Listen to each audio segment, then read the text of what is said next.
Hay noches en que el estadio entero contiene la respiración. 80,000 personas de pie, con los ojos húmedos, sosteniendo la llama de un encendedor o la luz de un celular, esperando ese momento en que él abre la boca y el sonido que sale parece venir de otro mundo. El hombre que está parado en ese escenario lo tiene todo: la voz, la presencia, la historia, la leyenda.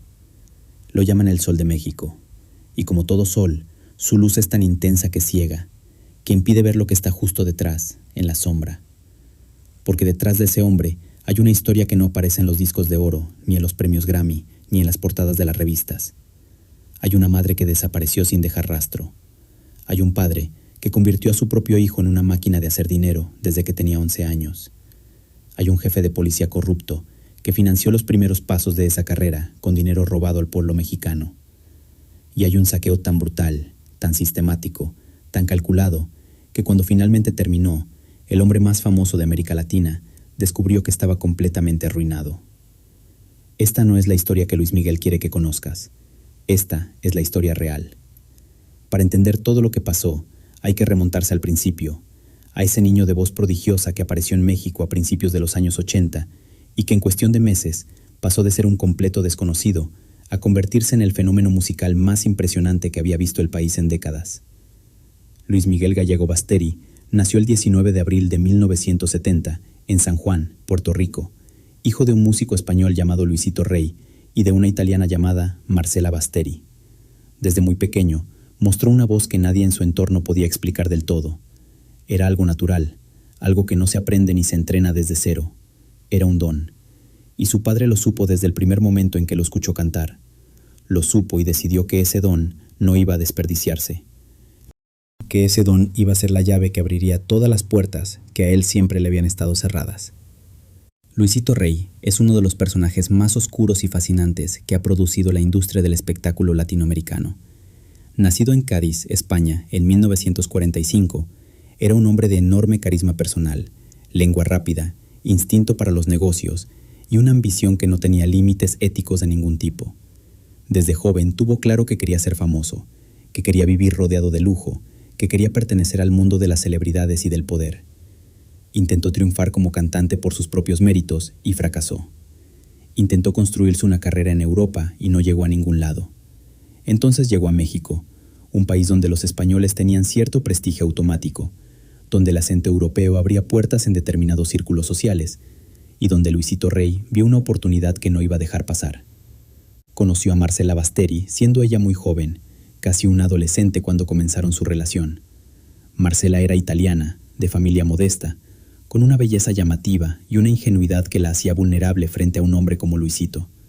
Se casaron, tuvieron 3 hijos, y Luisito se convirtió en el manager, el promotor, el representante y el padre de un niño que estaba destinado a ser una estrella. Cuando Luis Miguel tenía 11 años, Luisito ya había tomado una decisión que marcaría el resto de sus vidas. El niño iba a ser la inversión más importante de su vida. Todo lo demás quedaba en segundo plano. El problema es que lanzar una carrera musical requiere dinero. Requiere productores, estudios de grabación, publicistas, abogados, giras, vestuario, imagen. Requiere contactos en los medios, favores en las emisoras de radio, presencia en los programas de televisión. Y Luisito Rey no tenía nada de eso. Era un don nadie en México, un español sin recursos que vivía de los sueños que tenía para su hijo. Necesitaba un socio. Necesitaba a alguien con dinero, con poder, con influencia. Y lo encontró en el lugar más oscuro imaginable. Arturo Durazo Moreno, conocido en todo México como el Negro Durazo, fue durante varios años el jefe de la policía del Distrito Federal. Pero decir que fue el jefe de la policía es quedarse muy corto, porque Durazo no era simplemente un funcionario de alto rango. Durazo era el símbolo de todo lo que estaba podrido en el sistema político mexicano de aquella época. Era el hombre que convirtió la corporación policial más grande del país en una organización criminal al servicio de sus propios intereses. Era el hombre que construyó mansiones colosales en Zihuatanejo y en las lomas de Chapultepec con dinero robado al Estado, que organizaba fiestas de proporciones obscenas a las que asistían los políticos más poderosos del país, los empresarios más ricos, las figuras del espectáculo más famosas. Era el hombre que cobró protección a los negocios ilegales durante años, que torturó y desapareció personas, que manejó el tráfico de influencias como si fuera un arte. Durazo había llegado a ese cargo gracias a su amistad personal con José López Portillo, el presidente de México, entre 1976 y 1982. Esa amistad le dio una protección casi absoluta durante años. Nadie lo tocaba, nadie se atrevía. Los periodistas que se acercaban demasiado sufrían consecuencias. Los subordinados que no eran leales desaparecían o terminaban en situaciones que preferían no recordar. Durazo operaba con total impunidad en el corazón del poder mexicano, y lo hacía con una ostentación que desafiaba cualquier lógica. Mientras los policías rasos ganaban salarios miserables, él vivía como un sultán. Sus fiestas eran legendarias, no en el sentido glamoroso de la palabra, sino en el sentido más oscuro.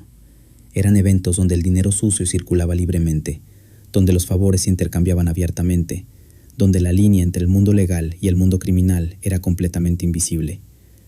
A esas fiestas asistían senadores, gobernadores, empresarios con fortunas construidas en los márgenes de la ley y figuras del entretenimiento que necesitaban protección o acceso. Luisito Rey llegó a ese círculo de la manera en que los hombres ambiciosos y sin escrúpulos siempre encuentran la forma de llegar, haciéndose útil, siendo divertido, ofreciendo lo que otros necesitaban.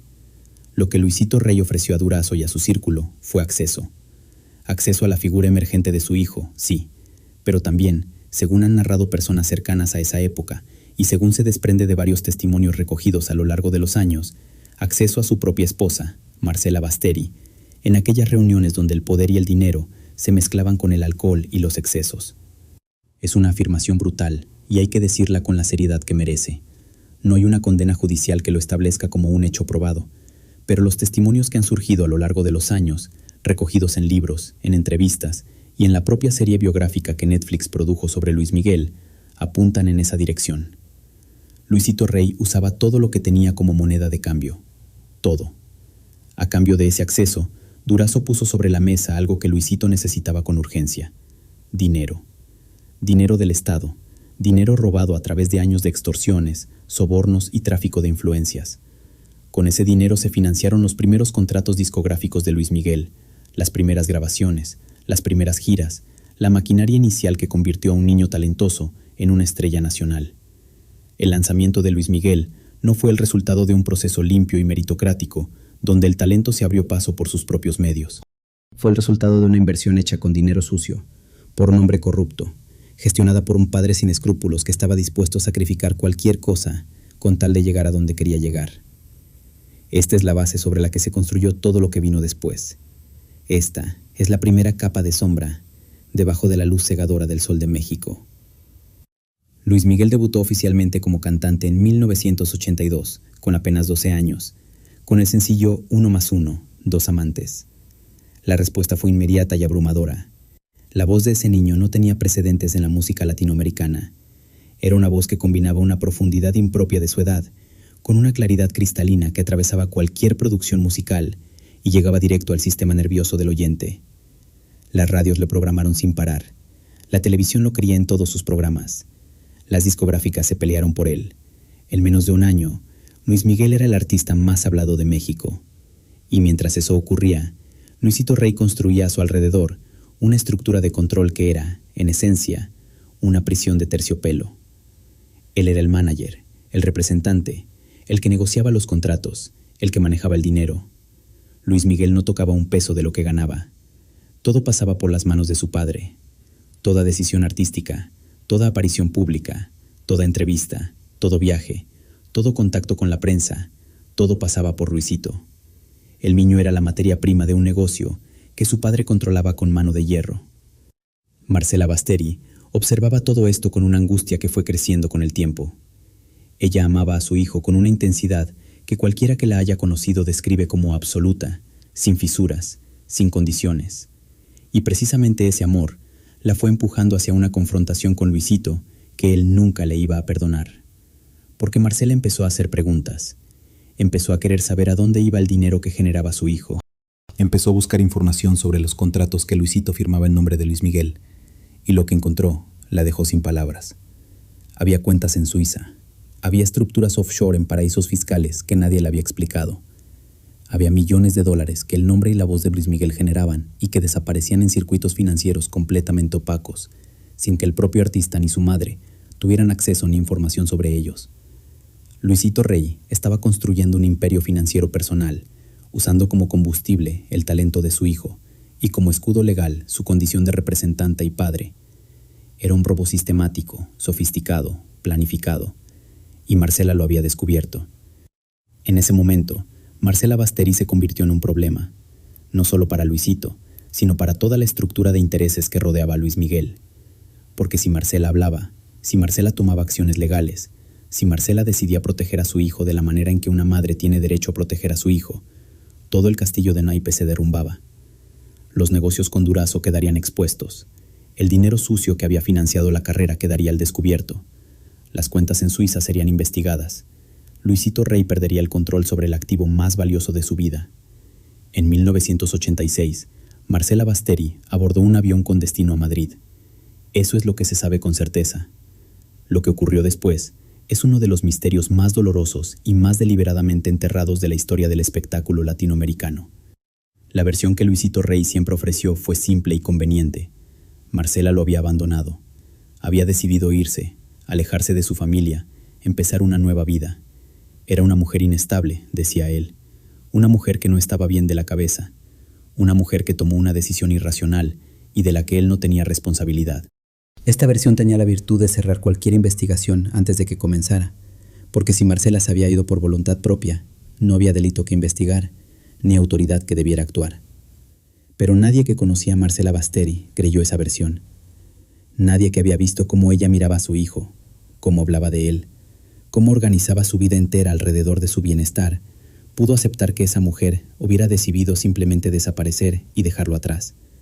No era coherente con nada de lo que ella era como persona. No cuadraba con ningún comportamiento previo. No había señales de que estuviera planeando una desaparición voluntaria.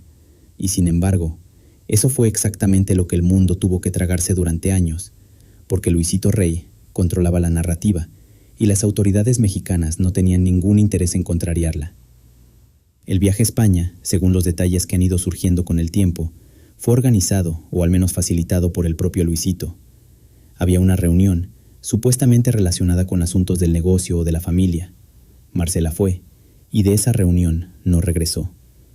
Luisito volvió a México, Marcela no, y la explicación que él dio fue la del abandono voluntario, que nadie investigó con la seriedad que el caso merecía.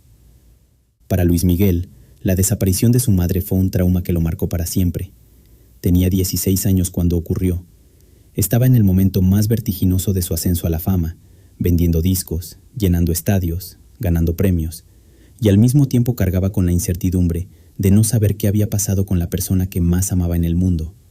Su padre le decía que ella se había ido, que había decidido no estar, y Luis Miguel tuvo que seguir cantando, seguir sonriendo en las portadas, seguir siendo el sol de México, mientras por dentro una parte de él se iba apagando. Durante años, Luis Miguel no habló públicamente de su madre. El tema estaba vedado en cualquier entrevista. Quien intentaba preguntarle sobre Marcela Basteri encontraba un muro de silencio o una respuesta cortante que dejaba claro que esa puerta estaba cerrada. Se interpretó durante mucho tiempo como un signo de frialdad, como una excentricidad de estrella, pero la verdad era mucho más compleja y mucho más dolorosa. Luis Miguel no hablaba de su madre porque el dolor era insoportable y porque las respuestas que tenía no eran respuestas, eran agujeros negros llenos de sospechas que no podía confirmar. Porque Luis Miguel sabía cosas, no todo, pero sí suficiente para que las dudas sobre el papel de su padre en la desaparición de Marcela lo persiguieran sin descanso. Con el tiempo, cuando fue adulto y tuvo los recursos para actuar, Luis Miguel tomó una decisión que habla más de su carácter de lo que cualquier declaración pública podría hacer. Contrató a investigadores privados para buscar a su madre.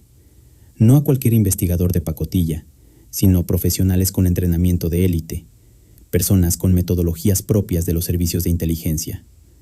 Según versiones que circularon en su momento y que retomó con fuerza la serie biográfica de Netflix, esos investigadores llegaron hasta Las Matas, una localidad de España, donde encontraron pistas que apuntaban a un paradero posible.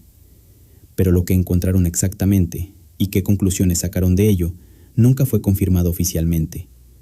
El silencio de las autoridades mexicanas en este caso es tan ensordecedor como el propio misterio. En México, durante los años en que Marcela desapareció, la Policía Federal y las fuerzas de seguridad seguían siendo, en gran medida, herederas de la estructura que Durazo había construido o que había existido en paralelo a su gestión. Los hombres que mandaban en esa institución tenían razones propias para no querer abrir una investigación que pudiera conectar la desaparición de una mujer con el círculo de intereses que rodeaba a una de las mayores estrellas del país.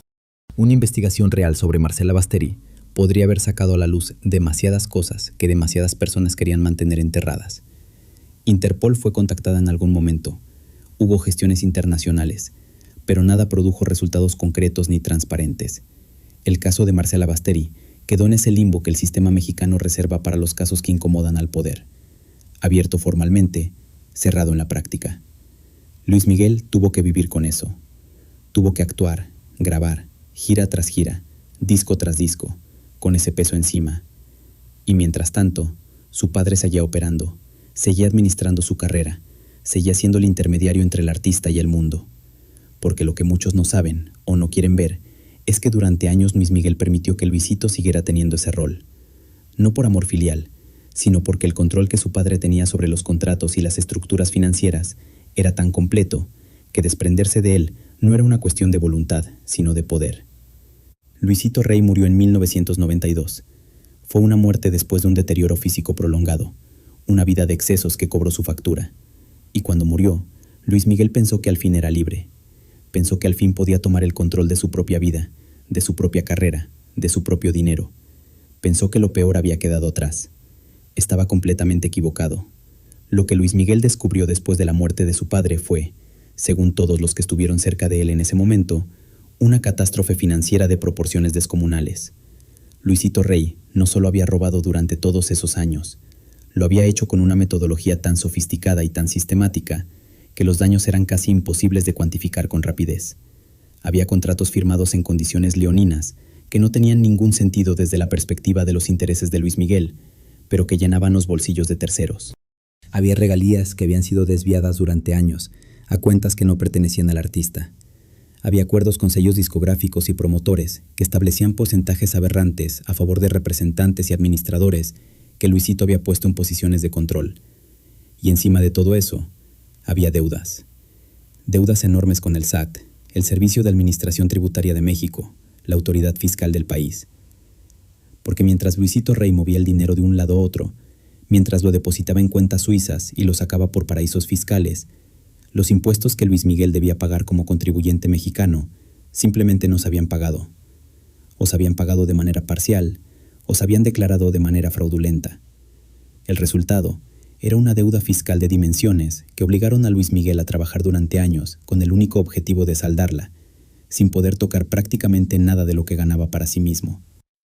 Imagina eso por un momento. Eres el artista más exitoso de América Latina. Llevas más de una década vendiendo millones de discos, llenando estadios en todo el continente, siendo portada de todas las revistas. Y cuando tienes 22 años y miras las cuentas reales, descubres que no tienes nada. Que el dinero que generaste siendo un niño, siendo un adolescente, siendo un joven que trabajaba sin parar, se fue por un agujero que tu propio padre cavó con premeditación y alevosía. Que la persona que debía protegerte fue quien más daño te hizo. Que la única persona que intentó protegerte de verdad, tu madre, desapareció de una manera que nunca fue investigada como merecía. Eso es lo que vivió Luis Miguel a los 22 años, y eso explica muchas cosas que los fans y los medios nunca entendieron del todo. Explica la intensidad con la que trabajó durante los años 90, la cantidad imposible de conciertos, la disciplina casi inhumana con la que se mantuvo en la cima del mercado sin tomar descanso. No era solo ambición artística. Era la necesidad de generar dinero suficiente para pagar lo que otros habían robado y endeudado en su nombre. El caso de Luis Miguel no es único en la historia del entretenimiento mexicano. Es quizás el más dramático, el más extremo, el que concentra más elementos de corrupción y traición en una sola historia. Pero el patrón que describe no es una anomalía, sino un síntoma de cómo funciona un sistema donde el talento artístico de ciertas personas es explotado sin piedad por quienes los rodean, amparados por estructuras de poder político y económico que protegen a los explotadores y abandonan a los explotados. Juan Gabriel es otro nombre que aparece inevitablemente en esta conversación.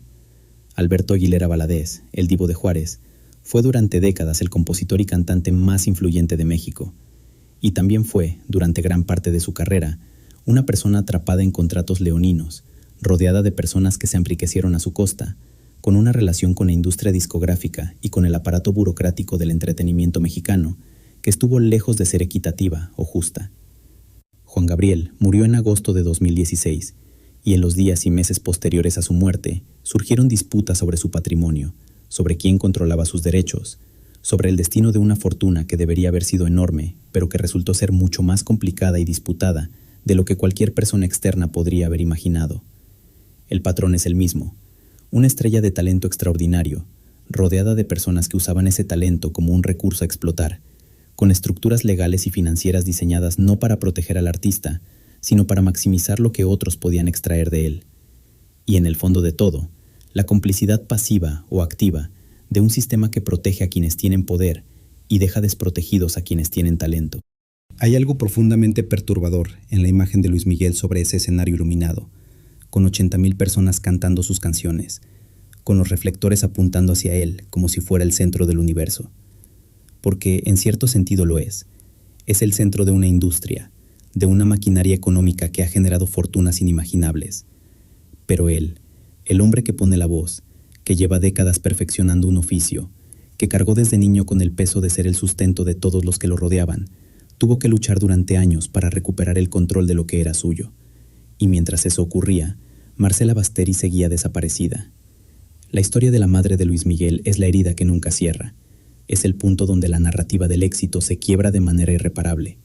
Porque puedes entender que un padre robe. Puedes entender, aunque no justificar, que un hombre ambicioso use a su hijo como instrumento. Puedes entender la corrupción sistémica, la impunidad del poder, el cinismo de quienes operan en las sombras del espectáculo.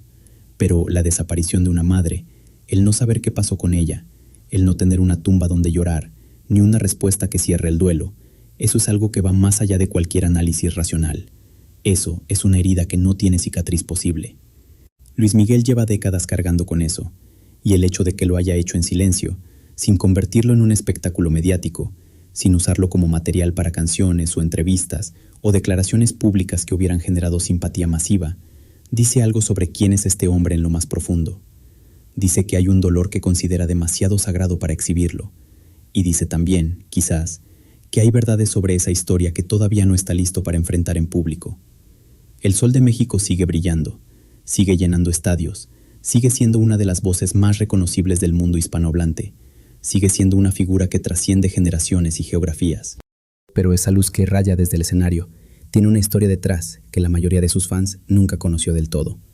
Una historia que empieza con un niño con una voz extraordinaria y un padre que vio en esa voz no un hijo, sino una inversión, que continúa con un jefe de policía corrupto que puso dinero robado al pueblo mexicano en los cimientos de una carrera, que incluye una madre que se atrevió a preguntar dónde estaba el dinero y pagó un precio que nadie debería tener que pagar, que pasa por años de silencio, de investigaciones frustradas, de autoridades que miraron para otro lado porque les convenía hacerlo, y que llega hasta un hombre de 22 años descubriendo que era un fantasma financiero, que todo lo que había construido con su voz y su trabajo había sido robado por las personas que debían protegerlo.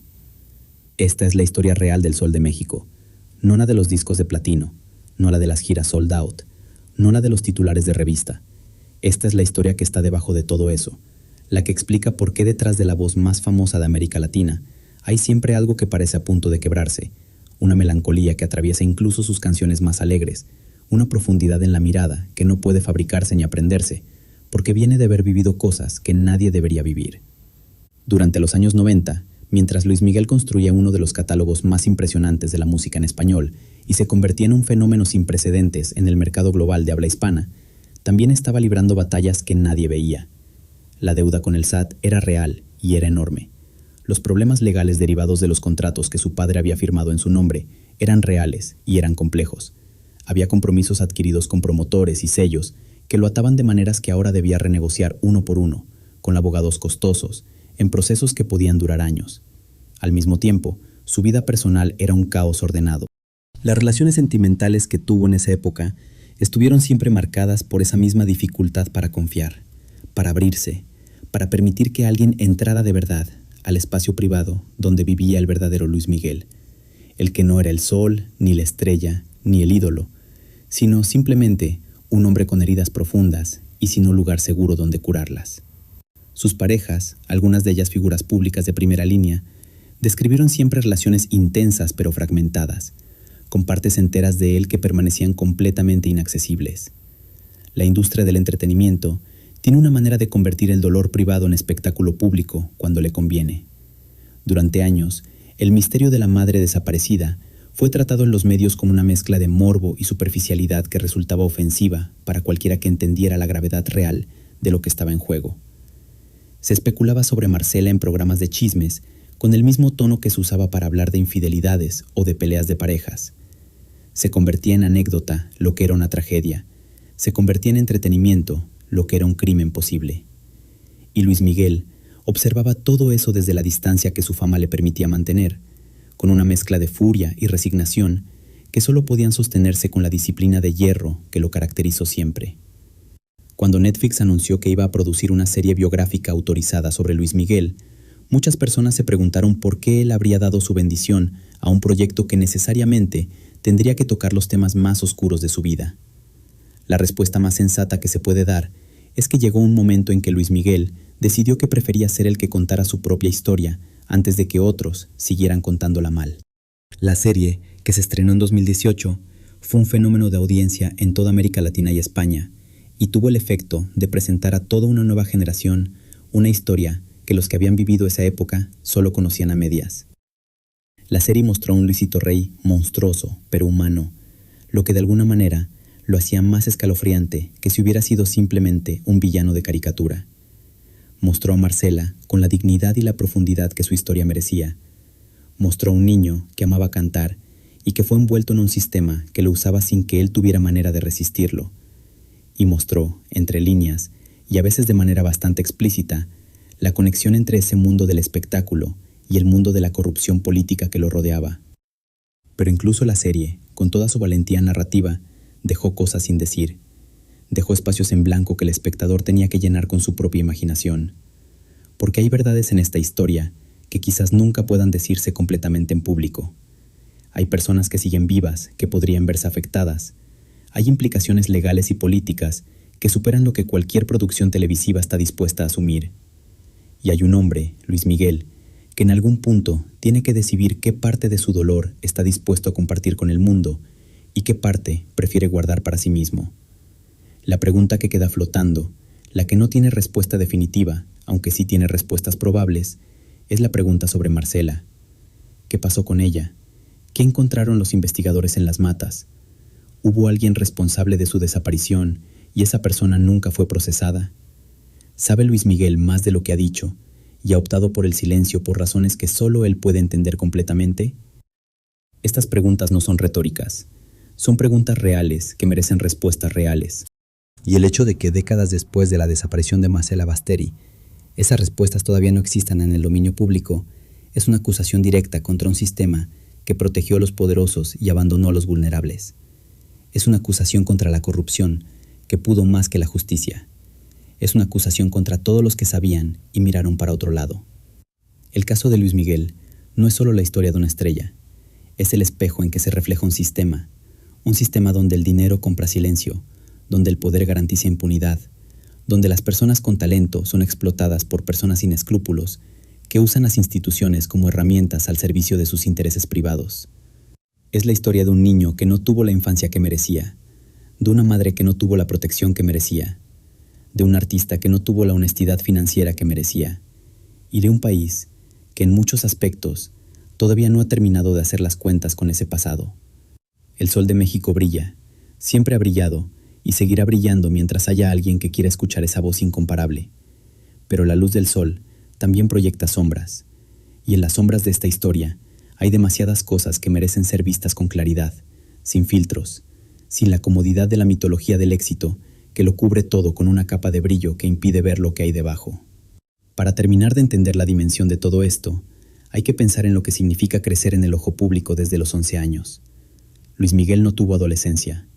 No tuvo la posibilidad de equivocarse en privado, de explorar quién era, sin que millones de personas lo observaran. Cada etapa de su desarrollo personal ocurrió en escenarios iluminados, en estudios de grabación, en aviones entre ciudades, en hoteles que se parecen todos entre sí. Su identidad se formó en un ambiente donde lo real y lo construido para el público eran casi indistinguibles. Y en ese ambiente, con un padre que lo manipulaba, sin una madre que lo protegiera, rodeado de personas cuyo interés principal era lo que él podía generar económicamente, Luis Miguel tuvo que encontrar la manera de sobrevivir psicológicamente, mientras al mismo tiempo se convertía en uno de los artistas más importantes del mundo. Eso deja marcas. Deja marcas en la manera de relacionarse con los demás, en la capacidad de confiar, en la forma en que se percibe el propio valor. Cuando el amor que recibes desde niño es condicional, cuando depende de tu rendimiento, de cuánto vendes, de cuántos aplausos cosechas, aprendes a relacionarte con el mundo desde ese condicionamiento. Aprendes que el afecto tiene un precio, que la presencia de los demás en tu vida está vinculada a lo que puedes darles. Y esa es una lección que destruye la capacidad de construir relaciones genuinas, sin importar cuánto dinero tengas, ni cuántos estadios llenes, ni cuántos premios pongas en la repisa. Las personas que han estado cerca de Luis Miguel en distintos momentos de su vida describen a un hombre de contradicciones enormes, generoso hasta el exceso con quienes quiere, pero incapaz de sostener esa generosidad en el tiempo, porque el miedo a ser traicionado nuevamente siempre termina ganando. Perfeccionista hasta el agotamiento con su trabajo, porque el trabajo es el único territorio donde siente que tiene control real, incapaz de delegar la gestión de su imagen y su carrera en personas que no sean de su absoluta confianza, porque la última vez que lo hizo, la persona en quien más confiaba, su propio padre, lo desvalijó. Cariñoso y presente en momentos de intimidad, pero que desaparece detrás de una pared de silencio cuando la cercanía se vuelve demasiado intensa. Nada de eso es un defecto de carácter, es la consecuencia directa y lógica de una historia que no debería haberle pasado a nadie, y mucho menos a un niño. Y en el centro de todo, siempre, la figura de Marcela. La madre que se fue y no regresó. La mujer que lo quería sin condiciones en un mundo donde todo tenía precio. La única persona en ese sistema que lo veía a él antes que a la estrella. Su desaparición no fue solo la pérdida de una madre, fue la pérdida del único espacio donde Luis Miguel podía ser simplemente un niño, con sus miedos y sus dudas y sus necesidades sin que nadie le exigiera nada a cambio. Esta ha sido la historia real del hombre al que llaman el Sol de México, la historia que su padre nunca quiso que se contara, la historia que las autoridades corruptas enterraron durante años, la historia que Marcela Basteri, donde quiera que esté, se merece que sea contada con la dignidad que se le negó en vida. Ahora, te pregunto a ti, que has llegado hasta el final de esta historia. ¿Crees que Luisito Rey fue capaz de lo peor por dinero? ¿Crees que las autoridades mexicanas sabían más de lo que dijeron sobre la desaparición de Marcela? ¿Crees que la verdad completa sobre esta historia saldrá algún día a la luz? ¿O crees que hay personas demasiado poderosas que seguirán asegurándose de que ciertas verdades nunca lleguen a conocerse del todo? Escribe lo que piensas en los comentarios. Y si esta historia te llegó al fondo, si sientes que es el tipo de contenido que merece ser escuchado y compartido, suscríbete y activa la campanita, porque hay muchas más historias como esta esperando ser contadas con la misma honestidad.